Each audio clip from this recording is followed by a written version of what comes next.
we have finished studying of the basis of the electrical signaling in the nervous system, as well as general principles of the central nervous system functioning. And now we begin more detailed consideration of the central nervous system functioning with its subdivisions. And first, let's divide the central nervous system into major levels. As you know, the central nervous system consists of the spinal cord and the brain, but we can divide into three major levels, as you can see. First level is the spinal cord level, then the lower brain or subcortical level, and the higher brain or cortical level.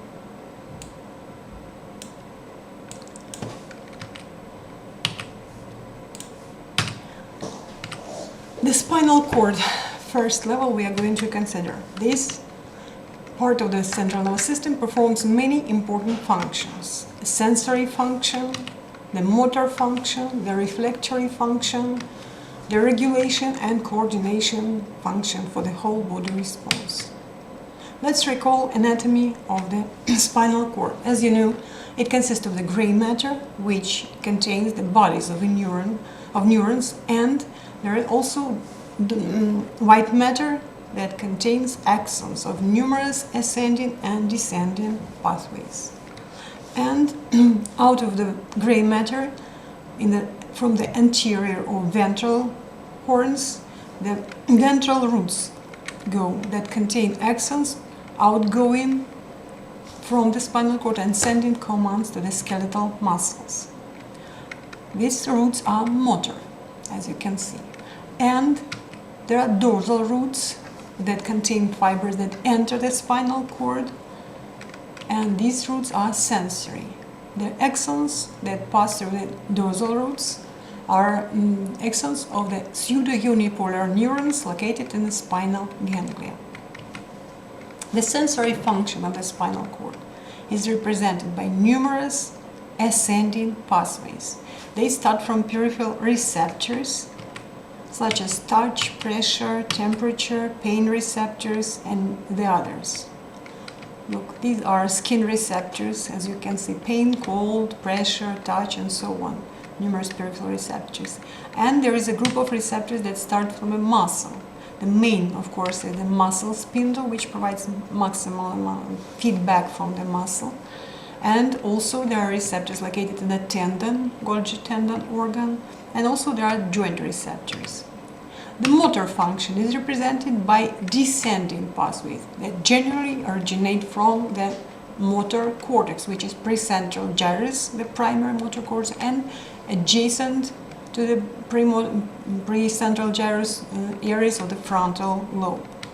And also numerous structures are involved of subcortical locations, such as thalamus, the basal nuclei, then reticular formation of the brainstem, cerebellum, and others. And all these pathways finally come to the motor neurons of the spinal cord, located in the ventral horns. Motor area, and you can observe two groups of motor neurons of the ventral horns. As you know already, one is main alpha motor neurons, and here you see alpha motor fibers that come directly to muscle fibers. And also there are gamma motor neurons, which we consider later, and they send their axons through gamma motor fibers to the muscle spindles, receptors. Main descending and ascending tracts of the spinal cord. You are given this only to remind you something from anatomy. I hope that you study deeper in anatomy these parts of the tracts. Sensory and motor functions. Mostly these functions for the spinal cord are produced by the conduction.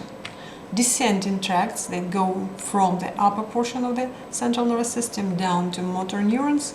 These are corticospinal, mainly rubrospinal, the tectospinal, vestibulospinal, and many others.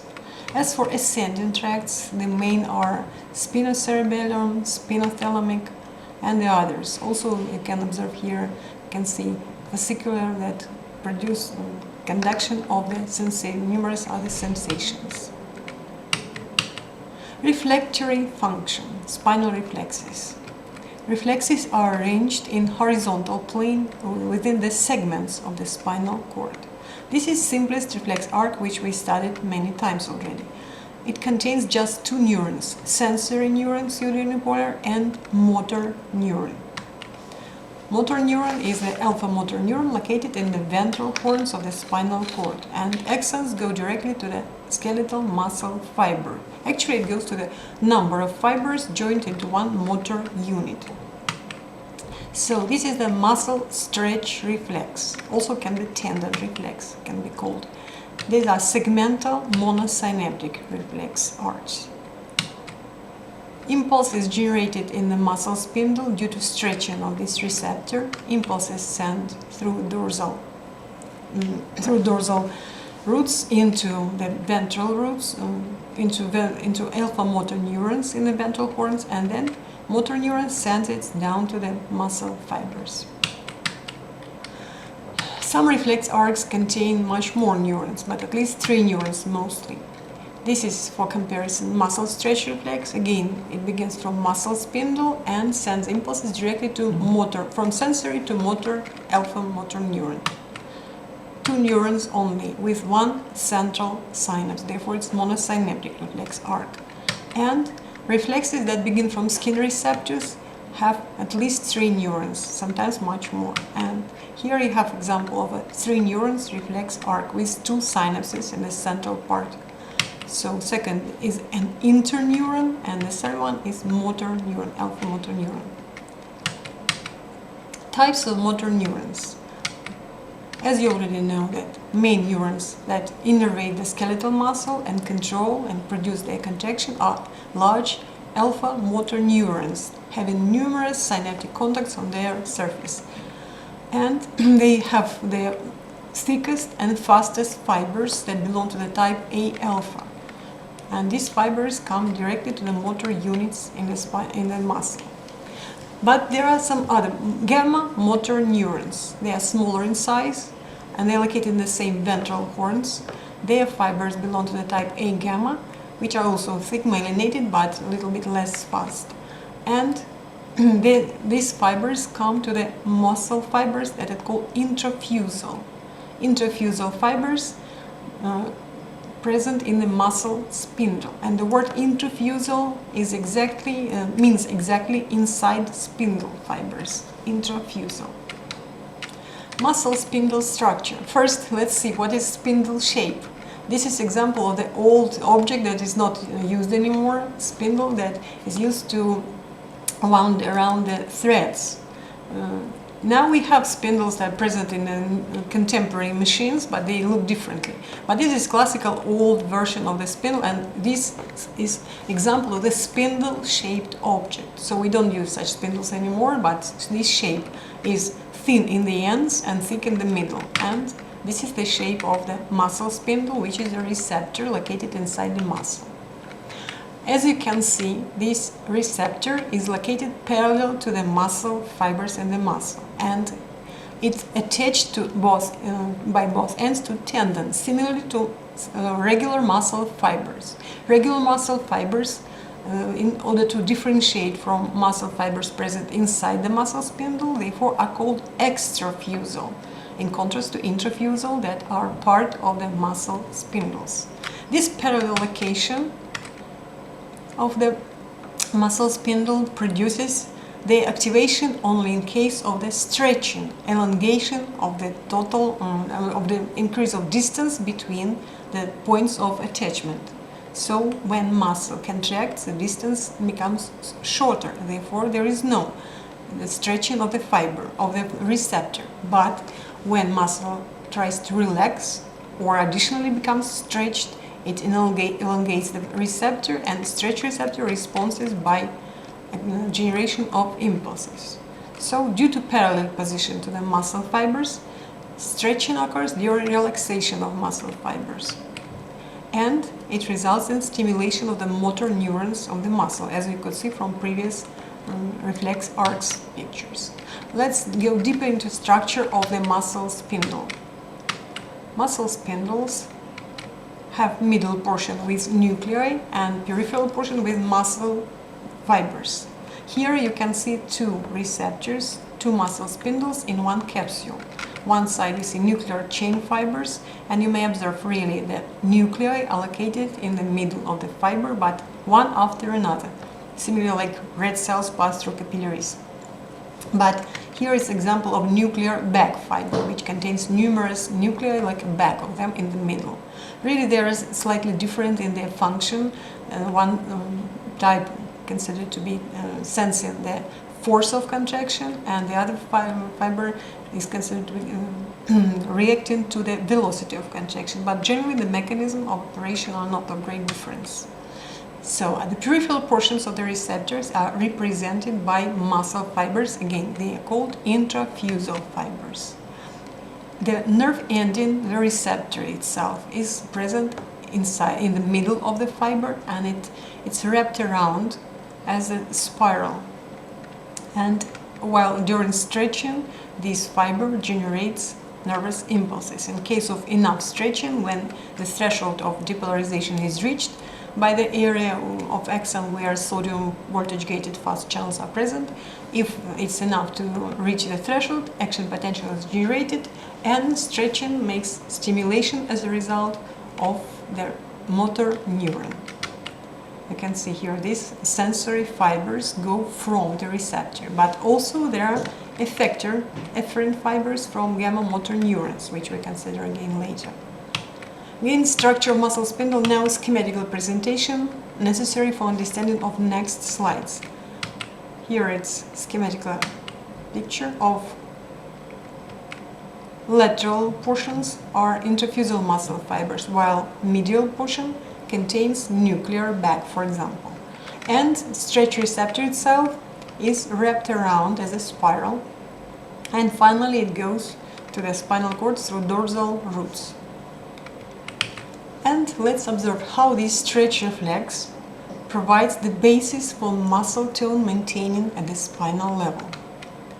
First, this is cross-section of the spinal cord with gray matter. Now, this is the classical regular fiber of the muscle, skeletal muscle, which is extrafusal, so that we can differentiate from intrafusal fibers. Alpha motor neurons innervate this fiber. Actually, fibers, of course, are straight, and these hooked ends I just had to make to show that it will be connected in parallel to the receptor. And we see here receptor and common tendon shown in gray. Here, gray triangles show the common tendon, so they are connected with their ends in parallel. Muscle spindle also contains muscle tissue with intrafusal fibers, and the middle portion is a nuclear bag. And of course, the receptor must be present as well, so that this receptor can respond to the stretching. So here we have full reflex arc, which is just shown in more detail as compared to usual way of picture. This is efferent sensory neuron, and the motor neuron is the second neuron. So again, monosynaptic reflex arc, the same as usually we did, just without little details. Now let's consider how it goes, how the constant regular contractions occur for each motor unit. Of course, here we see only one extrafusal fiber. In reality, motor neuron innervates many of them, so that the whole motor unit behaves similarly. Let's begin from the relaxation of the extrafusal muscle fiber. When it starts to relax, immediately it stretches, more or less, it stretches the muscle spindle. Stretching of the muscle spindle is a stimulus for generation of action potential. So action potential is generated, sent along the dorsal roots, and comes and excites the alpha motor neuron. Alpha motor neuron in turn sends impulse directly to the motor unit, or in this case through extrafusal muscle fiber. So extrafusal muscle fiber contracts. Contraction immediately stops stretching. Muscle spindle becomes relaxed, not stretched. So there is no activity in the receptor, and no impulses that come to motor neuron, no activation of motor neuron. Therefore, extrafusal muscle fiber without impulses becomes relaxed. And relaxation immediately again stretches the muscle spindle. Therefore, again it generates impulse, and so it goes and goes like this. So you can see this is the basis for muscle tone maintaining at the spinal level. It's not necessary to send constant impulses descending through descending pathways. Of course, descending pathways have a little influence as well, but main reason is activity of this reflex arc, and therefore each motor unit performs regular contractions and relaxation as a cycle, contraction relaxation, without synchronization with the other motor units. Therefore, at each moment, each fraction of second, not many fibers are contracted, but some fibers are contracted in the muscle, little percentage. Next moment, the other become contracted and previously contracted become relaxed. And so it goes like this constantly. Muscle tone can be higher or less. But to differentiate the muscle tone, let's say high muscle tone from weak muscle contraction, we use just one criteria. If the skeletal muscle length becomes smaller, shorter, if there is a shortening, so this is already contraction. Muscle tone goes without shortening, simply muscle is not totally relaxed like a rag, and it has certain tension degree developed due to these irregular contractions of individual motor units. Therefore, the reason of muscle tone, basic reason of course, is activity of the muscle spindle. But there are also descending influences, weak enough usually, that a little bit contribute to muscle tone maintaining.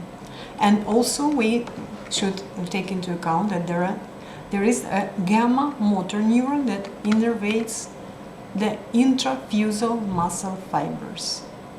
And in the next slides we'll observe why it's necessary. So let's say about it again, the spinal level of the resting muscle tone maintaining. Everything what I described, now you can see it here in the picture. Rest and relaxation produces stretching of the muscle spindle, relaxation of the extrafusal muscle fiber. As a result, impulses are sent to the alpha motor neuron, and motor neuron activates muscle fibers and their contraction follows. But contraction stops stretching of the muscle spindle, and impulses stop to be generated and sent to alpha motor neuron. This in turn produces muscle fibers relaxation. Extrafusal fibers relaxation starts all the cycle again and again. So, and regular contraction relaxation of each motor unit, it is the basis for muscle tone which is maintained at rest. So let's observe different types of changes of muscle spindle length. First, if muscle is stretched. By relaxation, it's a little degree of stretching, but it can be also additionally stretched. And in this case, look, stretching of the receptor occurs simultaneously when muscle becomes elongated. Extrafusal fibers elongation produces stretching of the muscle spindle. And you can observe that by stretching, activity of muscle spindles increases. Here you see all these lines, they show as something as action potential spikes. Here, muscle contraction decreases receptor activity. When muscle contracts, the distance between tendons, between points of attachment, becomes shorter, and stretching of the receptor greatly decreases, and so practically activity disappears. Action potential response is absent, therefore. Now, let's consider the active changes of the muscle spindle length. Active changes are produced by stimulation from gamma motor neurons. Gamma motor neurons again innervate both ends of each muscle spindle. And these both ends are intrafusal muscle fibers. In this case, when intrafusal fibers contract, they cannot make shorter distance between tendons. Therefore, they simply pull the central portion of the muscle spindle to the ends, which stretches the receptor nerve ending itself. So this type of contraction goes because points of attachment remain fixed. Therefore, the contraction of intrafusal fibers produces stretching of the middle portion of the muscle spindle, and middle portion is exactly the receptor that responds to stretching by generation of nervous impulses. And nervous impulses, due to this, again are generated and sent again to the alpha motor neuron. Muscle spindle activity variations. Now we can consider not only a resting state by passive changes, but also active. Here again, muscle at rest, slightly stretched, therefore impulses are produced with little frequency, but they are produced. This is the basis for muscle tone at rest. Then, when muscle is additionally stretched, it produces even stronger stretching of the receptors. Therefore, you can see high activity of the muscle spindle. Then, in case of muscle is contracted without any other factors, you can see that it stops activity of the muscle spindle. But in case of high activity of gamma motor neurons, regardless of the length of muscle spindle, that totally remains unchanged, but middle portion is stretched and receptor responds to the activation of gamma motor neurons by high activity again. So in reality, muscle spindle activity can be determined by both factors at the same time: the general degree of stretching of the muscle spindle as a whole, and also activity of gamma motor neurons. Therefore, it produces very precise regulation of impulses that come back to the motor neuron, and therefore it's involved into regulation of motor neuron activity and muscle contraction, force of contraction, how quickly it contracts, and so on. So, functions of the muscle spindle, therefore, we can define as constantly provide feedback about muscle length. It senses muscle length, and due to this, response goes to the alpha motor neuron. Generally, they adjust the sensitivity of gamma motor neurons, adjust the sensitivity of muscle spindles, so they correspondingly respond not only during relaxation, but during contraction. Without gamma motor neurons activity, contraction of the muscle totally stops activity of the muscle spindles. But muscle spindles provide feedback, and during contraction we also need to have feedback. It's necessary to get information about how much your muscle is contracted, how strong, how fast, and all this information cannot be received in case of absence of activity of the muscle spindle.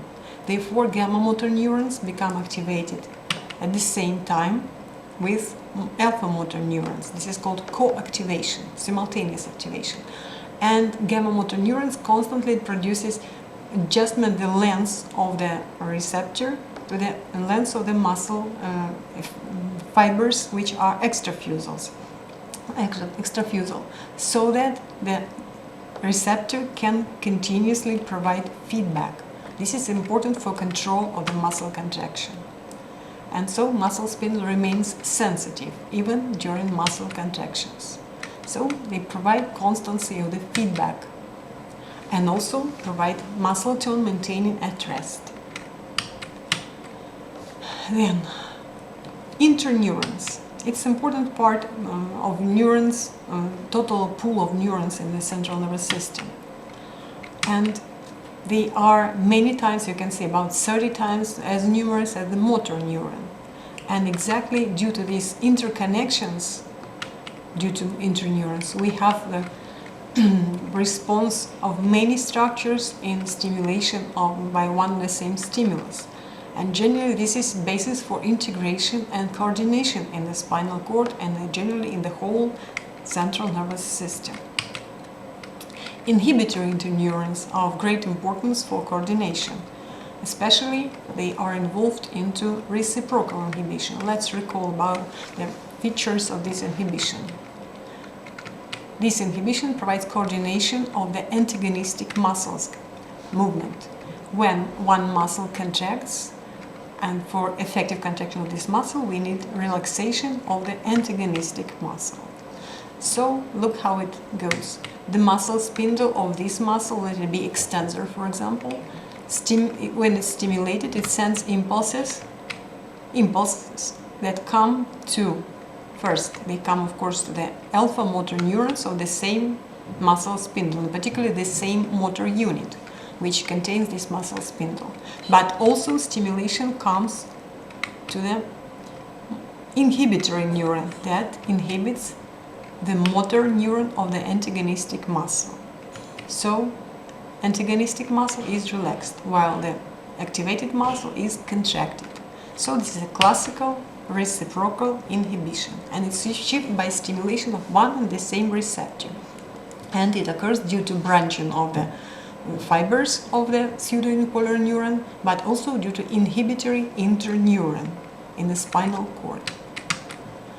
Then let's consider one more receptor present in the muscle. Of course, exactly it's located not in the muscle tissue but in the tendon. And this is the receptor called Golgi tendon organ. This is also a mechanical receptor that responds to stretch, but this stretching occurs not during muscle relaxation but during muscle contraction. It's located in series, so piece of tendon, then receptor, then again piece of tendon. Therefore, it's sequential, not parallel location, and therefore stretching occurs when muscle contracts. When muscle contracts, it pulls the tendon from the attachment point, and therefore Golgi tendon receptor is stretched and it generates impulses in response. And where these impulses are sent to? Let's see. The reflex arc from Golgi tendon organ includes inhibitory interneuron, and this interneuron inhibits alpha motor neurons of the same muscle. Look, this is muscle spindle and this is Golgi tendon organ. Muscle spindle, as usual, sends impulses directly to the motor neuron, while Golgi tendon organ sends impulses to the inhibitory interneuron. And as a result of these impulses, activation of the inhibitory neuron inhibits the motor neuron of the muscle. So, in each muscle contraction, we have numerous influences for the motor neuron. Of course, stimulation of Golgi tendon receptors not necessarily totally inhibits motor neuron. Of course, it just makes little contribution which decreases activity slightly. But in case of very strong contraction, it may produce a little bit more influence, and especially strong contraction will produce serious inhibition and decrease of motor neuron activity. So it's a kind of protective reflex that prevents extremely strong contraction, because such strong contraction may, and sometimes it happens, may simply tear apart the tendon, and there will be serious damage, trauma that requires surgical treatment. Example of polysynaptic reflexes. Many polysynaptic reflexes involve vertical connections, conduction through spinal cord up to the upper structures of the brain and back. But even within one segment of the spinal cord, we can have polysynaptic reflexes. And classical example of segmental polysynaptic reflexes is the Flexor withdrawal reflex. Let's observe. In this case, stimulation of only one side receptors influences both sides of the body. Look at this. Stimulation of skin receptors activates the motor neuron of the flexor muscles and inhibits motor neurons of extensors. It's classical reciprocal inhibition, but only at one side. And this is the same side of where stimulation occurs, and this one side is called ipsilateral, the same side. But other side, in this case called contralateral. And we have opposite effects on the contralateral side. Later I'll explain why it's so important. But now look again. Stimulation of the receptors produces flexors contraction on the same side, and it requires inhibition of the antagonistic muscles. But at the other side, there is stimulation of the extensors. It goes through the excitatory interneurons, and neurons shown in red, motor neurons shown in red in these pictures, are activated motor neurons. Black neurons are inhibitory, and we have inhibition of ipsilateral extensors, which is reciprocal inhibition for left side, and contralateral flexors, which is also reciprocal inhibition for the right side. But taken totally, it is polysynaptic withdrawal reflex. Let's observe this reflex again and understand its meaning, physiological significance. This is a protective reflex that helps us to minimize as much as possible in each situation the damage which can be caused by this reflex. May be produced by touch, pressure, heat or cold, or tissue damage stimulation. And again, it consists of the contraction of flexors and relaxation of extensors in a stimulated limb. But for hands, this reflex is not as pronounced because hands are more independent. But for legs, this is important because we cannot move one leg in vertical position without providing support from the other leg. So extensors on the contralateral side provide postural support for the withdrawal of the other stimulated limb. So let's observe this situation when someone steps on a sharp nail or something like this, which causes immediate pain. Of course, in case of extremely strong and fast movement, the reflex may not much decrease the damage. But in case the movement was not extremely strong, not more cautious, it may produce such a quick withdrawal reflex that finally the damage is minimized and there will be no even serious damage of the skin because of very fast activation of reflex of withdrawal. Leg is removed, foot is removed in the area where damage can occur. How it happens? So painful stimulus is perceived by nociceptor. Nociceptor means pain receptor.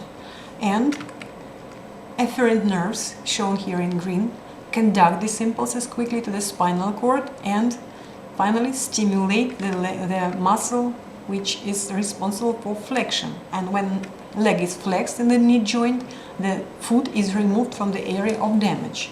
So it activates the contraction of the flexor muscle.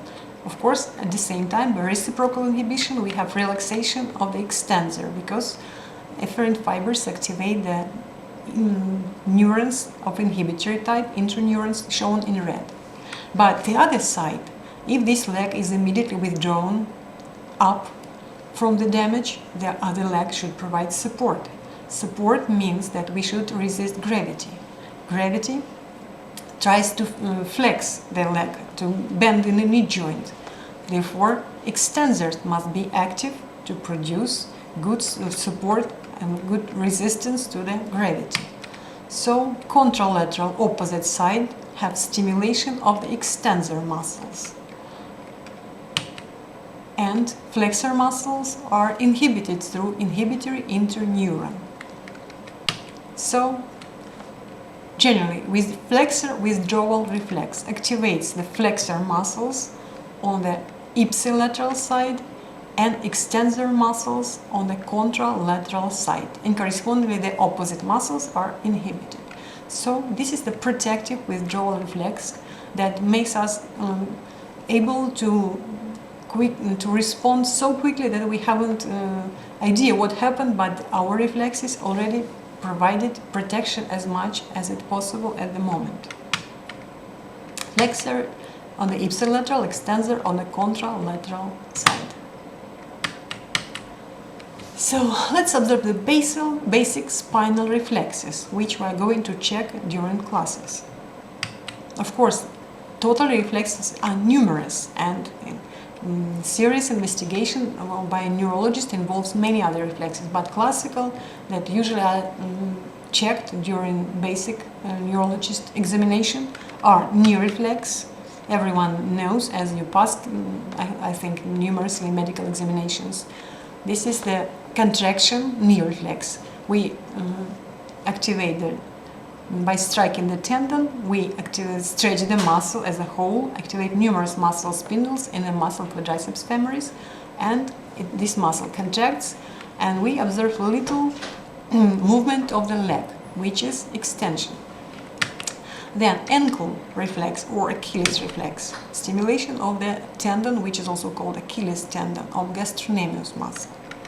Then biceps and triceps reflexes. Correspondingly, we strike the tendon of each muscle and receive weak contraction of the muscle that can be observed.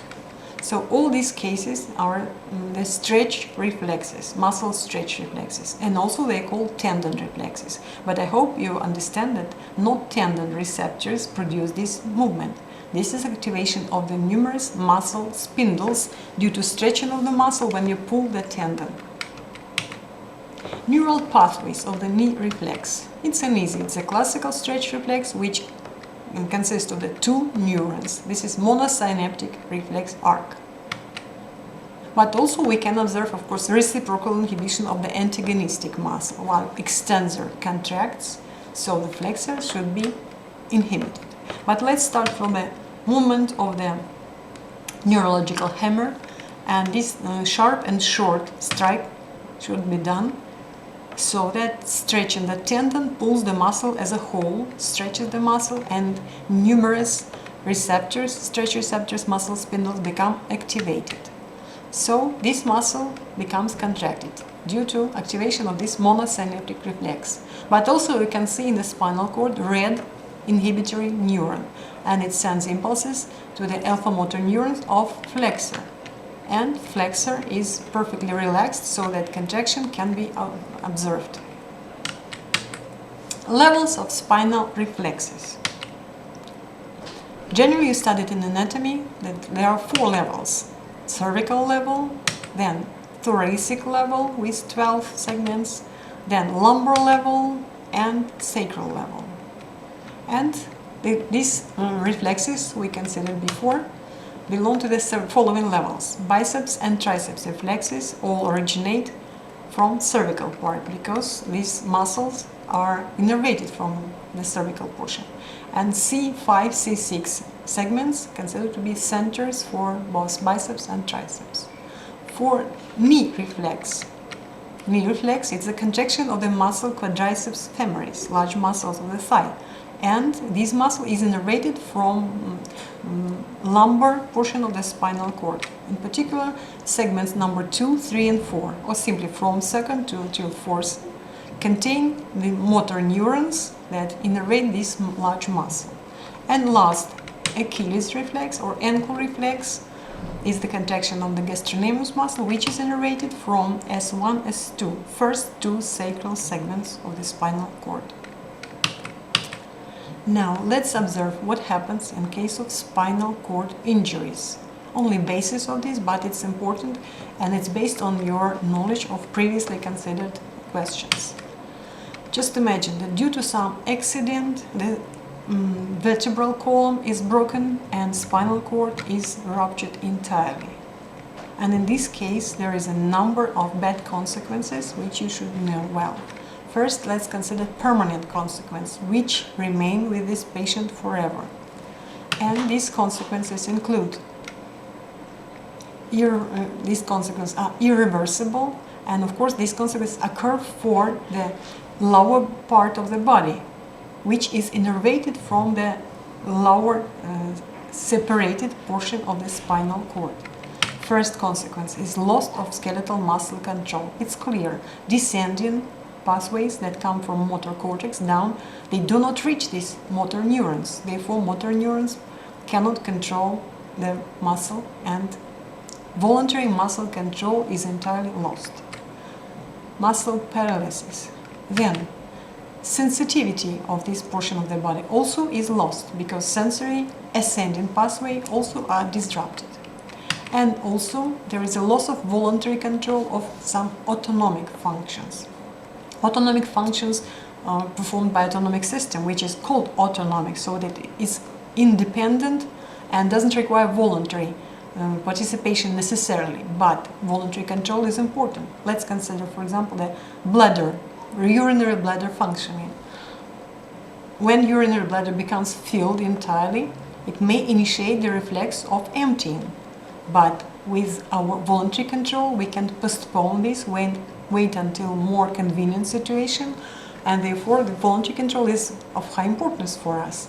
But with absence of pathways between brain and this portion of the spinal cord, lower portion, there is no possibility for voluntary control, and bladder will be emptied at any moment when it becomes really filled and activates the reflex. So functioning still will be present, but without voluntary control.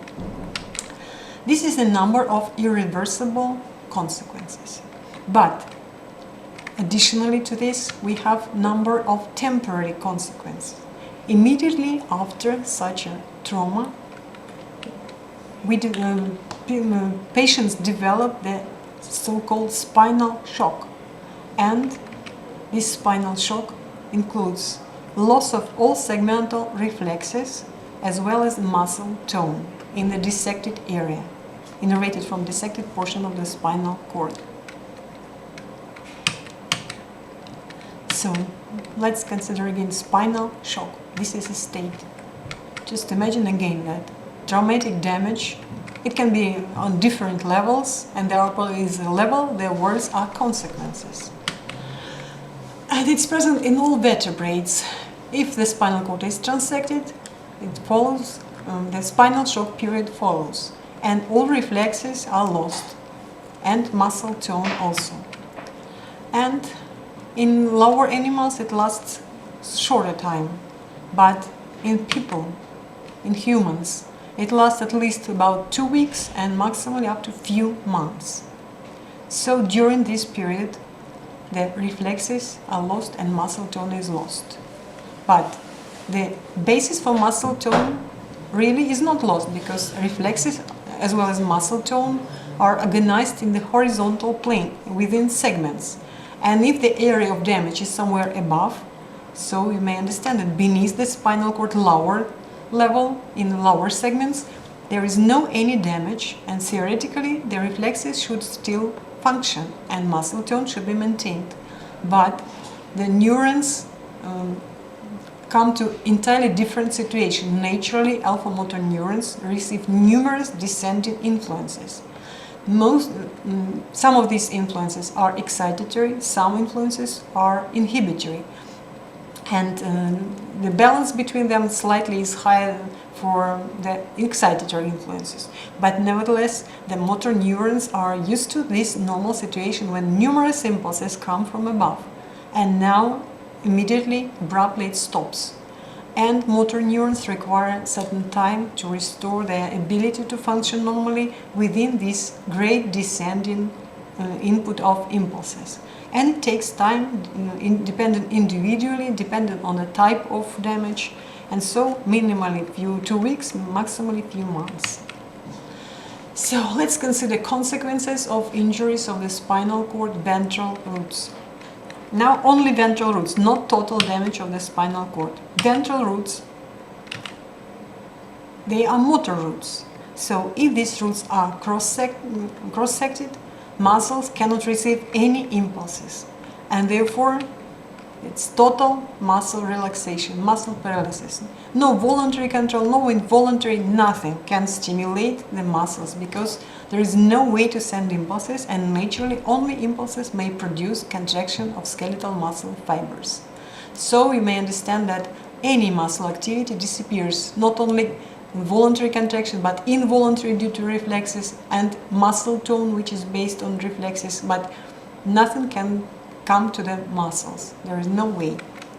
But as for sensitivity from skin receptors, sensory neurons may send impulses to the spinal cord, and these impulses can be sent up through ascending pathways and reach the brain and cortex, and finally sensation is normal. It's retained, not changed, which is called intact. So no contractions of the muscle, including muscle tone, not voluntary, not reflectory, nothing, but sensitivity is present. Consequences of injuries of the dorsal roots. Dorsal roots are sensory, so you can understand easily that there will be no sensation because of absence of connection between receptors and the spinal cord and finally the brain. But as for muscle control, voluntary muscle control is present. Voluntary control. But reflexes, as you can see, for reflexes, doesn't matter where we cut the reflex arc. If it's cut in any place, there is no connection between receptors and muscle, so reflexes disappear clearly. And as for muscle tone, if you remember, the number one reason for muscle tone is activity of muscle spindles. So muscle spindles will be not able to send impulses to the spinal cord, to alpha motor neurons, because the dorsal roots are cut. So there is no more stimulation from muscle spindles. And as it is the main reason, there will be great decrease of muscle tone. But it doesn't come to zero exactly, because the descending pathways are retained normal, and therefore descending influences to motor neurons produce little stimulation of motor neurons at rest, even because of predominance, slight predomination of the excitatory influences above the inhibitory. And muscle tone will be retained in this case, but very, very little. Not zero, very little muscle tone. And now we can finish by consideration of the subdivisions of the brain. Basically, this is anatomy, but it's just to remind you that we have division of the brain into hindbrain, which is posterior brain. And what is included into posterior brain? The medulla, lower portion of the brain, then pons, and also cerebellum. Then there is a midbrain and forebrain, which is going to be considered in next lectures. Forebrain includes diencephalon, which is intermediate brain, and telencephalon, which is final brain. And telencephalon includes, first diencephalon includes thalamus and hypothalamus. We many times mentioned already these structures, and you know how important they are. And as for telencephalon, limbic system is included into final brain, also basal nuclei, and the cerebral cortex, the highest level of the brain. Again, a little bit more anatomy about the visualization. Brainstem includes both hindbrain and midbrain. Collectively, they can be called brainstem. Medulla and pons with the cerebellum are portions of the hindbrain, but together with midbrain, they create brainstem without cerebellum. Then, forebrain includes intermediate brain, diencephalon, with thalamus and hypothalamus, and upper portion cerebrum. And the whole cortex of the brain is divided into 4 lobes, which also we studied in anatomy, I believe. Frontal lobe, parietal, occipital, and temporal. All these divisions we are going to consider next lecture. So, thank you for attention. I hope you understand mostly.